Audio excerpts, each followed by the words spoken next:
Hi everyone, I'm going to do something in this video that I've been asked to do since I started testing these devices in 2015.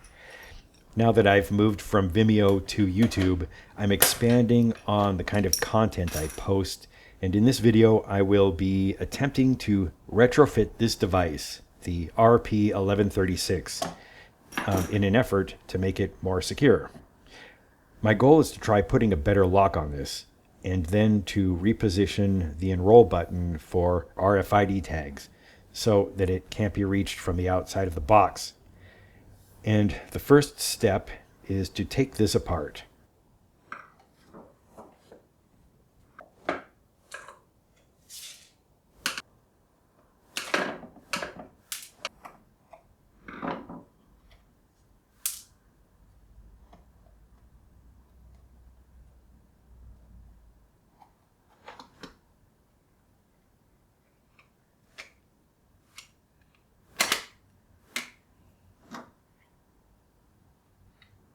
Okay, here is the housing for the electronics.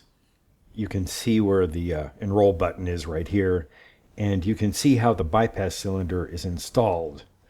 At this point, it's pretty obvious. This thing is a lost cause, right? I mean, the lock is simply installed in a piece of plastic. There's a hole in the plastic. The lock slips through the hole, and then a nut is tightened into place to hold the lock in. This is no different than putting a lock on a lunchbox. Look, if I put this back together, I ought to be able to insert a screwdriver in the keyway and then work the lock back and forth until the lock reams out the plastic and the lock rotates enough that the cam at the end of it moves far enough to actuate the release. So the next step for me is to put this back together and test out my hypothesis.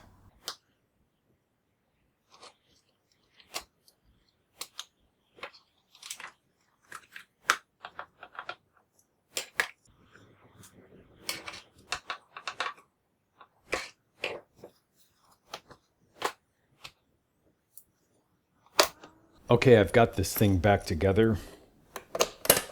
The lock works. And I've got some screwdrivers.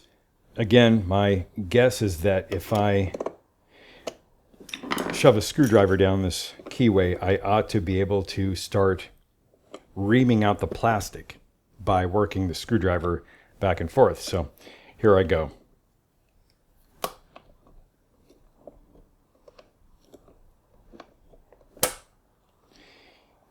And that's all it takes.